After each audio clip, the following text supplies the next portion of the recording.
all right. Firstly, Chair, I'd like to, on a very positive note on this occasion, to thank you and Alex for your time earlier this morning, where I was able to have a constructive conversation with both of you in terms of the topic of transparency, which was one that I attempted to have a deputation on, but was turned down.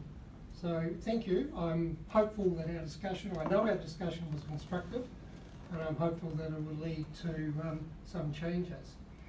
Secondly, I just want to correct, in response to the question that Sarah asked, is that yes, there is a forward governance program.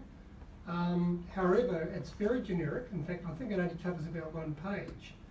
Now, in actual fact, if you want to make a deputation on a topic that is current at the time, you don't know what's in the board papers until the Thursday morning before this meeting, by which time the application for deputations is closed. So therefore, it becomes quite meaningless that we just can't submit on items that are current in the board papers. That's all I've got to say. Thank you, Keith. Any questions? Yeah, Sarah? So how would you do it differently, Keith? I agree that it's what Sue was saying, you know, that it can be very challenging coming and presenting to us. And how do you think we could make it more seamless for experienced presenters, but also people that have not ever engaged with us? Yes, it's. I suppose it's the question: how do you make people familiar with public speaking at very short notice? And the answer is that's very difficult, and it's very interesting, having been trained in public speaking, how all of a sudden is that you can have a sensible conversation one-on-one with a person, but then to actually have the same conversation with that person in front of a crowd of 8 to 10, people just fall apart. And public speakers learn how to overcome that issue and to actually speak appropriately. So really there's no simple answer to that question. I'm sorry, there's not a simple answer. Longer time or? Well, I think there is a longer time issue, is that if the public forum was extended beyond the 3 minutes, then people who have concerns with items that are in the board papers that are being discussed today can actually raise that on the spot, just as I have. I wasn't intending to speak today, and that would fine. But you know, on some of these matters of substance, 3 minutes is not long enough. It was the reason why I actually asked for a deputation, because it would give me 10 minutes plus you the opportunity to ask questions. Thank you. Any other questions? If not, I'll move that we thank Keith McConnell for his presentation and attendance at the meeting. Have a seconder. Those in favour say aye. Aye. Contrary, no. That's carried. I'd just like to make a statement about this. We, as elected members, share much of the frustration that people have expressed to us today and at previous meetings. Our rules and standing orders and even the legislation require us to have 2 different roles. You can only talk to something which is within our power to do something about. You can't talk about other things. And we can only ask you questions. There's actually no opportunity for the sort of conversation which Keith said. And Gail, you're very brave coming here every month to try and work through this, but this is not the forum for a person like you, in my view.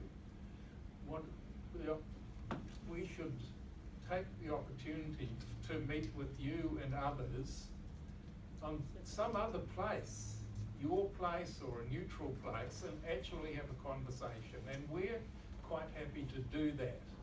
Thank you, Richard. Yeah. And one of the things we're looking at is, and some of the other local boards do this to try and overcome this, is have something called community forums, where we go into a particular suburb or town on somebody else's turf and we listen to people informally and we can actually respond.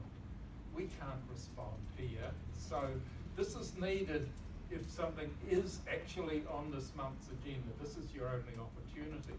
But for longer term issues, having an informal chat at some other place is really much better for most of these sort of issues. So as Keith said, he wanted deputation, and I think he agreed that the talk he had with Alex and I was much more productive. No doubt about that, and the rigours of the standing orders and the way that these are implemented makes this a non-interactive forum. That's right. And quite frankly, we lose a lot of value. And as I mentioned to you in the meeting, Richard, is that one of the processes that's in Parliament allows for more interactive between constituents and members. Okay. So And Richard, sorry, I know it's not an open forum at the moment, but I'd like to say thank you for your tolerance in letting people in the public forum go beyond the 3 minutes when you can see that it is an important issue.